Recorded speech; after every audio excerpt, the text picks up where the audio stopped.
अस्सलाम वालेकुम नाज़रीन, कैसे हैं आप? ठीक ठाक हैं, खैरियत से हैं। नए वीलॉग के साथ आपकी खिदमत में हाजिर हूं। तो वीलॉग शुरू करने से पहले आपसे वही दरख्वास्त कि अभी तक जिन लोगों ने इस चैनल को सब्सक्राइब नहीं किया तो वो उनसे दरख्वास्त है कि वो चैनल को सब्सक्राइब करें, इसको लाइक करें और शेयर करें अगर कंटेंट आपको ठीक लगता है।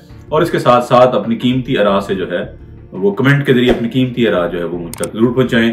तो जनाब, धमाका खेज खबरों के साथ आपकी खिदमत में हाजिर हूं। आज आपको पता है सारा दिन जो है वो एक भरपूर एक्टिविटी का गुजरा पाकिस्तान में। जब से 8 फरवरी के इलेक्शन हुए हैं, एक दिन भी जो है वो चैन और सुकून नहीं आ सका। हालांकि इलेक्शन के बाद जो है वो गवर्नमेंट बनने का जो मरला है वो शुरू होता है और मुख्तलिफ पार्टियां जो हैं आपस में जो है वो बातचीत करके मामलात को आगे लेके चलती हैं, गवर्नमेंट बनती है, फिर मुल्क जो है वो नॉर्मल हालात की तरफ जाना शुरू हो जाता है। लेकिन पाकिस्तान ज़ाहिर है दुनिया का शायद वाहिद मुल्क है जहाँ पे इलेक्शन के बाद भी हालात जो हैं वो नॉर्मल होने का नाम नहीं ले रहे और हालात जो हैं वो दिन ब दिन खराब से खराब होते जा रहे हैं। तो जनाब, आज आपको पता है मुख्तलिफ खबरों में जो सबसे बड़ी खबर, सबसे अहम खबर, एक और जो है वो मोहर लग गई इस इलेक्शन में, धांधली और डाके की। तो आपने सुन लिया होगा, आपकी नज़र से गुजरा ही होगा। कमिश्नर रावलपिंडी लियाकत अली चट्ठा एक बड़े इंटेग्रिटी वाले अफसर हैं, बड़े उनका मेरी क्योंकि बहुत से ब्यूरोक्रेट से बात हो रही थी उनके प्रोफेशनल कंडक्ट को लेके, उनकी जो फाइनेंशियल इंटेग्रिटी को लेके मैं पूछ रहा था, बात कर रहा था। तो उन्होंने मुझे बताया कि उनकी जो फाइनेंशियल इंटेग्रिटी है या प्रोफेशनल इंटेग्रिटी, उस पर कोई सवाल नहीं है। हालांकि वो पीसीएस सर्विस यानी कि प्रोविंशियल मैनेजमेंट सर्विस से उनका ताल्लुक था, वो डीएमजी अफसर नहीं थे। लेकिन बहुत से डीएमजी अफसरान जो हैं वो बड़ी रिस्पेक्ट से उनको याद करते हैं, बड़ा उनकी तारीफ करते हैं उनके काम की। और वो एक मंजे हुए जो हैं वो ब्यूरोक्रेट थे। ये नहीं है कि वो पीसीएस सर्विस से हैं तो जनाब उनको शायद चीज़ों का आइडिया नहीं है और इसी वजह से वो इतनी अहम पोस्ट पे जो है वो तैनात हैं। तो पहले तो ये कि उन्होंने कहा क्या, उन्होंने दावे क्या किए। लियाकत अली चट्ठा साहब कमिश्नर रावलपिंडी तकरीबन एक से 1.5 साल से वहां पे तैनात थे। उन्होंने जनाब आके आज धमाका कर दिया। धमाका इस तरह से किया उन्होंने कि उन्होंने आके वो पीएसएल क्योंकि शुरू होने जा रहा है पाकिस्तान में आज से, तो उन्होंने कहा और उसी हवाले से कोई उन्होंने प्रेस कॉन्फ्रेंस कॉल की हुई थी जिसमें लॉ एंड ऑर्डर के मामला लोगों को बताने थे और जो भी मेयर जो है वो एडमिनिस्ट्रेशन ले रही थी। लेकिन उन्होंने कहा कि मैं सबसे पहले जनाब ये बात करना चाह रहा हूँ कि मैं इस इलेक्शन के बारे में बात करना चाह रहा हूँ। तो वहाँ उन्होंने जनाब वो फिर ऐसे ऐसे दावे किए कि अभी तक जो है वो उसके झटके जो है पूरे पाकिस्तान में महसूस हो रहे हैं। उन्होंने कहा, सबसे पहले उन्होंने कहा कि जी रावलपिंडी डिवीजन में 13 कौमी असम्बली की सीटें हैं। रावलपिंडी डिवीजन में 13 कौमी असम्बली की सीटें हैं और 13 की 13 हमने हारे हुए उम्मीदवारों को जिता दी हैं। इतना बड़ा दावा उन्होंने कर दिया। उन्होंने कहा कि जो 13 के 13 पिंडी डिवीजन से, जिसमें से 11 नून लीग जीती है, 2 मेरे ख्याल पीपल्स पार्टी जीती है, उन्होंने कहा कि हमने इन हारे हुए उम्मीदवारों को जो 70-70 हजार की लीड से हार रहे थे, इनको हमने जिता दिए। आज तक वो कह रहे हैं ठप्पे लग रहे हैं, हमारा अमला जो मेरा वो ठप्पे लगा के तो वो नंबर पूरे कर रहे हैं, डब्बे पूरे भर रहे हैं इनके लिए। ये बहुत बड़ा एक धमाका खेज जो है उन्होंने इंकशाफ किया, दावा किया। इसके साथ साथ उन्होंने कहा कि मैं फौरी तौर पर अपने ओहदे से इस्तीफा देता हूँ। 1.5 साल से कमिश्नर पिंडी था, आज भी अमला जो है वो धांधली में लगा हुआ है। मैंने गलत काम किया, गलत काम करवाए अपने स्टाफ से, इस मुल्क के लोगों के साथ मैंने गद्दारी की, मुझे कचहरी चौक में जो है पिंडी में फांसी दी जाए। तो रावलपिंडी कमिश्नर जो है रावलपिंडी डिवीजन के कमिश्नर कह रहे हैं कि मुझे जो कचहरी चौक है रावलपिंडी में उसमें फांसी दी जाए। लेकिन उन्होंने साथ साथ और भी कुछ कहा है। उन्होंने कहा है कि मैं खुद को पुलिस के हवाले करता हूं और चीफ इलेक्शन कमिश्नर और chief justice of Pakistan justice Qazi Faez Isa, उन्होंने कहा ये दोनों चीफ इलेक्शन कमिश्नर और चीफ जस्टिस ये दोनों जिम्मेदार हैं इस धांधली के और इस धांधली में मुलव्वस हैं। बराह रास्त इन्होंने जो है वो धांधली करवाई और मेरे साथ इनको भी जो है कचहरी चौक में फांसी दी जाए। ये बहुत बड़ा मुतालबा है और बहुत बड़ा जो है वो उनका दावा है। इसके साथ साथ कमिश्नर रावलपिंडी उन्होंने ये भी कहा कि 1971 के हालात जो है वो मैं नहीं देखना चाहता मुल्क में दोबारा और मामला उसी तरफ जो है वो जा रहे हैं। उन्होंने कहा कि ऐसे गलत काम जो है मुझे जेब नहीं देते। मैंने खुदकुशी करने की भी कोशिश की, लेकिन फिर मैंने ये सोचा कि मैं जो है वो ऐसी हराम मौत क्यों मरूं। मुझे पहले अपनी कौम को सच बताना है। मैं पहले अपनी कौम को जो है वो सच बताऊंगा कि हुआ क्या है। साथ में वो ये भी कह रहे थे कि सारी ब्यूरोक्रेसी से दरखास्त है कि गलत कामों को ना करें, गलत कामों को जो है वो उस पर स्टैंड लें, इनकार कर दें। हम इनके लिए क्यों शेरवानियां जो है वो इनका बंदोबस्त कर रहे हैं, जो हारे हुए उम्मीदवार है इनको हम वजीर मशीर बनाने जा रहे हैं। ये कौम से गद्दारी है और वो नहीं करनी चाहिए। गलत कामों से बेहतर है कि मर जाएं।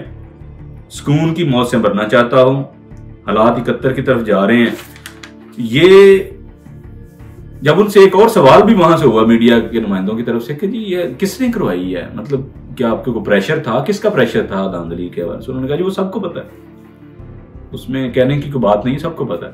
अब ये कमिश्नर रावलपिंडी बड़ी सिग्निफिकेंट पोस्ट है, आपको पता है। वहां पे GHQ है, जो भी फौजी स्टैब्लिशमेंट है वहां पे सारी बैठी हुई है और मुल्क के मामला वहां से चला रही है।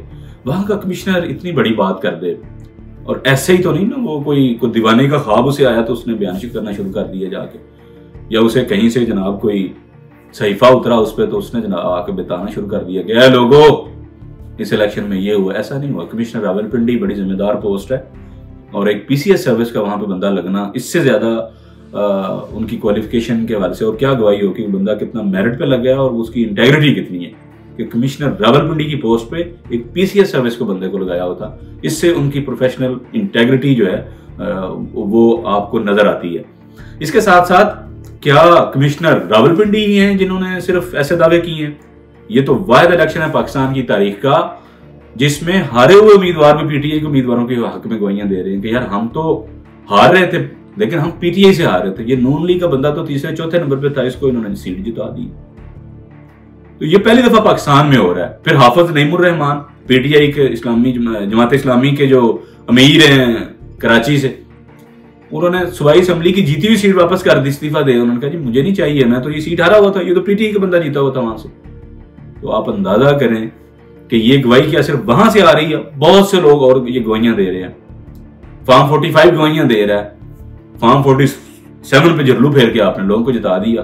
पाकिस्तान की ये बदतरीन पाकिस्तान में ये धांधली हुई है सिलेक्शन में और कोई पूछने वाला नहीं है।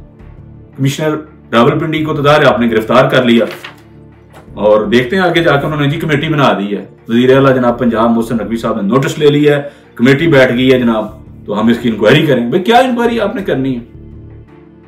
आपने इंक्वायरी करनी है अपने खिलाफ ही कि जनाब हमने बड़ा गन मारा इस इलेक्शन में, हमने बड़ा जुल्म किया लोगों पे साल 1.5 साल में, हमसे बड़े क्राइम हुए हैं नकवी साहब। ये आप क्या आप इंक्वायरी करवाएंगे उस पर? अपने खिलाफ आप खुद इंक्वायरी करेंगे। इलेक्शन कमीशन ने भी एक जो है स्टेटमेंट जारी कर दी कि जी इलेक्शन ट्रांसपेरेंट हुए हमारा, इससे इनके दावों से जो है वो इनके दावों की हम नफी करते हैं। इसी तरह चीफ जस्टिस ऑफ पाकिस्तान आमतौर पर मीडिया टॉक की इजाजत ही नहीं है इन जजों को, लेकिन आज उन्होंने मीडिया टॉक की। उन्होंने 1-2 नुमाइंदों के जो सुप्रीम कोर्ट कवर करते हैं उनके साथ उन्होंने बात की। उन्होंने कहा जी सबूत पेश करें। उन्होंने चट्टा साहब के इल्जामात के जवाब में कहा कि जी जो इल्जाम लगा रहे हैं वो सबूत पेश करें। ऐसे इल्जाम लगाएं जिनमें कोई सदाकत ना हो, ऐसे इल्जाम लगाए जिनमें कोई सदाकत नहीं है। उसके बाद उन्होंने कहा कि जी बेबुनियाद इल्जाम हैं, कोई सच्चाई नहीं है। कल को मुझ पे कत्ल और चोरी का इल्जाम भी लगा दे तो क्या हम सच मान लें? तो इन्हें सबूत लाने चाहिए चट्टा साहब को। तो ये चीफ जस्टिस काजी फायज़ साहब की तरफ से जो है वजाहत आई है। इसके साथ आप देखें कि ये जो पिंडी डिवीजन है बेसिकली ये 2018 में नून यहाँ से PTI जो है वो 9 सीटें जीती और आपको पता उस वक्त भी मैनेजमेंट की गई PTI के लिए की गई उस वक्त, और उसमें नून लीग 1 सीट भी नहीं जीती थी पिंडी डिवीजन से। 13 सीटों में नून लीग लास्ट 2018 के इलेक्शन में 1 सीट भी नहीं जीती, लेकिन 2024 के इलेक्शन में PTI 1 सीट नहीं जीती, नून को 11 सीटें जितवाई गई। तो मेरा ख्याल है अब वक्त आ गया कि हालात ऐसे नहीं चलने। आपकी हर वक्त आप ही अकेले कुल नहीं है इस मुल्क में, आपकी मर्जी से हर चीज नहीं होनी है। अब मुल्क उस तरीके से चलना है जिस तरीके से मुल्क के लोगों ने जाना है। तो खुदा के लिए इस मुल्क के लोगों पर रहम करें और इसको उनकी मर्जी के मुताबिक चलने दें। आप बराह रास्त जिम्मेदार हैं इस सारे गंद के, क्योंकि कौन जो है वो धांधली करवा रहा था डब्बे रात 11 बजे जाके, किन्होंने जो है वो पोलिंग स्टाफ को जो है वो यरगमाल बनाया और इलेक्शन के नतीजे तब्दील करवाए। कराची में इतना बड़ा जुल्लू, लाहौर में इतना बड़ा जुल्लू। और बिलीव करें मेरी, क्योंकि बहुत से ब्यूरोक्रेट से बात हो रही थी, बहुत कुछ अभी और है, कईयों ने इन राइटिंग लिख के दिया हुआ इलेक्शन कमीशन को, तो लेकिन वहां जाहिर है वहां तो गूंगे बहरे बैठे हुए, उन्हें क्या जरूरत है एक्शन लेने की, वो तो सारे इस काम में मुलव्वस हैं, इस झल्लू फेरने में मुलव्वस हैं बराह रास्त, तो वो क्यों एक्शन लेते? तो इसकी जिम्मेदारी बहरहाल जिनके पास ताकत है, जिम्मेदारी भी उन्हीं पे है। अगर आप ताकत के इंजॉय करते हैं, ताकत के नशे में आप रहते हैं, तो फिर जिम्मेदारी भी आप पे ही है। जो ताकतवर है, जो सारा कुछ करवा रहे हैं पिछले 1 साल 1.5 साल से, बल्कि 75 साल से जिन्होंने इस मुल्क पे कब्जा किया हुआ है, वही जिम्मेदार है इस सारे क्योस की जो पाकिस्तान में बढ़ने जा रहा है। हालांकि इलेक्शन के बाद हालात मुल्कों में नॉर्मल हो जाते हैं, गवर्नमेंट बन जाती है, अदारे काम करना शुरू कर देते हैं, पार्लियामेंट अपना काम शुरू कर देती है, चीजें जो है वो अपना नॉर्मल होना शुरू हो जाती हैं। लेकिन पाकिस्तान में आप इस तरीके से जो है वो चीजें करवाते हैं कि बाद में क्योस ही क्योस है। सारी जमातें जो वो आहो बका कर रही हैं, पीर पगाड़ा क्या कह रहे हैं कि आपने सारों को तो आजमा लिया, अब सिर्फ इमरजेंसी या मार्शल लॉ लगाने वाला रह गया, वो भी लगा दें फिर। मुझे वो कह रहे थे नजर आ रहा है शायद मार्शल लॉ लग जाए, तो क्या मार्शल लॉ हल है इस मामले का सारे का? क्या मार्शल लॉ ने पहले जो आपने 3 लगा के देख ली है, 40 साल आपने हुकूमत बहरास करके देख ली, तो कहां आपने मुल्क को लेके गए? अभी आपके पास कौन सी ऐसी सलाहियत है जो रह गई है आजमाने वाली इस मुल्क के लिए? आपके पास कौन सी ऐसी गिद्दड़ सिंगी है जो आपने अभी तक आजमाई नहीं है इस मुल्क को ठीक करने में, जो अभी आप आजमाना चाह रहे हैं? आपके पास ऐसी कौन सी जादू की छड़ी है जो आपने अभी तक जो है वो इस्तेमाल नहीं की और अब आप इस्तेमाल करना चाह रहे हैं मार्शल लॉ लगा के, ताकि जो है मुल्क की तकदीर तो कोई नहीं बदली, 75 साल में नहीं बदली, आपकी तकदीरें जरूर बदली हैं, आप अरबोपति जरूर बने हैं, बाकी आम लोग जो हैं वो गरीब से गरीब तर ही हुए, अवाम जो है वो भूख अफलास में मर रही है। चंद जो ताकतवर लोग हैं या चंद सियासी खानदान, उनका फायदा जरूर हुआ 75 साल में। अच्छा, इसमें एक और इंटरेस्टिंग, अब राना सनाउल्लाह साहब क्या कह रहे हैं? वो जाहिर है राना सनाउल्लाह साहब वफाकी वजीर दाखिला रहे, नून लीग के सदर है पंजाब के, पंजाब में भी हम जो है वो पोस्टों पे रहे, तो वो चट्टा साहब के वजह कह रहे हैं कि इनका इलाज चल रहा था, इनका ना कोई मेंटल केस है कोई, या ज़हनी बीमारी शायद किसी में मुब्तला है, तो इसमें बंदा क्योंकि जो खुदकुशी की बात करता है उसको वो मेंटल स्टेबल नहीं होता, इसलिए वो ऐसी बातें करता है। तो राना साहब, और क्योंकि वो चट्टा साहब के वजह से उनकी इंटेग्रिटी पे कोई बात नहीं कर रहे, क्योंकि पंजाब में बड़े अहम ओहदों पर तैनात रहे हैं चट्टा साहब, हर ब्यूरोक्रेसी में उन्होंने काम किया, हर गवर्नमेंट में यानी उन्होंने काम किया है, अच्छी पोस्टों पर रहे। बुजदार साहब के साथ उनके डिस्ट्रिक्ट में डीसी रहे, फिर गुजरात में, फिर दीगर जो बड़ी अहम जगहों पे जो है इनकी तैनातियां रही हैं। तो एक बड़ी अच्छी ओवरऑल उनकी जो सर्विस कैरियर है लियाकत अली चट्टा साहब का। तो राना साहब क्या कह रहे हैं कि जी इनका कोई ना मेंटल स्टेबिलिटी का मामला लग रहा है, क्योंकि मेंटल स्टेबल आदमी जो है वो तो खुदकुशी वगैरह की बात नहीं करता। राना साहब, आपके ख्याल में क्या एक पागल बंदे को रावलपिंडी डिवीजन का जो है वो कमिश्नर लगाया गया था? थोड़ा सा बात करने से पहले बंदा थोड़ा सा गौर ही कर लेता है, थोड़ा सा सोच ही लेता है कि क्या एक पागल बंदा जो है वो पिंडी डिवीजन का कमिश्नर लगा दिया आपने, जहां पे इतने अहम मामला हैं, सारा जीएचक्यू वहां पे बैठा हुआ है, पूरे मुल्क की मैनेजमेंट वहां से हो रही है, तो उस टेरिटरी का बंदा क्या एक पागल को लगाया था आपने? तो खुदा का खौफ करें, कम से कम हकायक के साथ तो बात करें आप। अच्छा, चट्टा साहब का दावा जो है क्या ये नया है? ये इस लिहाज से जरूर नया है कि चट्टा साहब ब्यूरोक्रेसी से हैं, जिन्होंने बराह रास्त इस इलेक्शन को जो है वो, जिनकी जेर निगरानी कंडक्ट हुआ है ये इलेक्शन, वो उस लिहाज से जरूर नई चीज है। अदरवाइज इस इलेक्शन के हवाले से सवालिया निशान तो पहले दिन से है, हर बंदा शोर डाल रहा है, मुखालफिन जो हारे हुए वो भी आके पीटीआई के हक में गवाहियां दे रहे हैं। और पीर पगाड़ा को तो लियाकत अली चट्टा ने नहीं कहा था जाके कहे कि जी इलेक्शन में धांधली हुई है या अब मार्शल लॉ ही वाहिद हल रह गया, या उनको नजर आ रहा है शायद मार्शल लॉ लग जाए। फिर क्या लियाकत अली चट्टा ने कहा था नवाज शरीफ को कि 8 फरवरी की रात मॉडल टाउन से जो है वो रायबंड चला जाए? लिखी हुई तकरीर जो लाए थे, विक्ट्री स्पीच, जेब में डाली और वापस घर चले गए मरियम नवाज साहिबा के साथ मॉडल टाउन से, जहां पर पूरा जनाब समा बांधा हुआ था। उन्होंने कि जनाब आज यहाँ से विक्ट्री स्पीच होगी, पूरी कौम सुनेगी कि हमारे अजीम लीडर जो हैं वो क्या फरमा रहे हैं, क्या लाया मलगला दे रहे हैं। वो तो घर चले गए थे रात को जब इलेक्शन के नतीजे जाना शुरू हुए, तो वो क्यों चले गए थे घर? मियां साहब इलेक्शन की रात अगर ये इतना ही ट्रांसपेरेंट था सारा, लियाकत अली चट्टा साहब के भी दावे सारे अगर गलत हैं, तो नवाज शरीफ साहब क्यों चले गए 8 फरवरी की रात को मॉडल टाउन से रायबंड बगैर विक्ट्री स्पीच किए, और फिर अगले दिन जनाब अगले 1 या 2 दिन बाद आके 60 सीटों पे विक्ट्री स्पीच उन्होंने करनी पड़ी। और विक्ट्री स्पीच से ज्यादा वो तो तरला था कि यार तू भी मिल जा, यार तू भी मिल जा साढ़े नाल, फलाने तू भी साढ़े नाल मिल जा, तो चलो असं मिल जुल के कोई सरकार जो है मिली जुली सरकार बना लेते हैं। तो बात यह है कि ये जितने दावे हो रहे हैं इनमें कोई ना कोई सच्चाई तो होगी, और उनमें जो उस सच्चाई को कैसे अब जो है मैयर किया जाएगा, इसके लिए तो वो आला सतह सुप्रीम कोर्ट के जजों का आई सपोज कमीशन बनना चाहिए। उसमें जो सुप्रीम कोर्ट के को 2-4 जज बैठे, सर्विंग जो है सर्विंग सुप्रीम कोर्ट के 2-4 जज बैठे और इस पूरे इलेक्शन का एनालिसिस करें।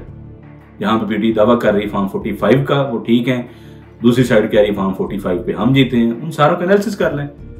ज्यादा दिनों का काम नहीं है, 10-15 दिन लगेंगे, सारा निचोड़ निकल जाएगा, पूरे इलेक्शन की ट्रांसपेरेंसी बन जाएगी और मुल्क किसी सिमत में आगे बढ़ेगा। बहरहाल ये मामला जो है ये आपके सामने है, और इस हवाले से आपको मुसलसल जो है वो अपडेट रखेंगे। देखने के लिए बहुत शुक्रिया। अल्लाह हाफिज।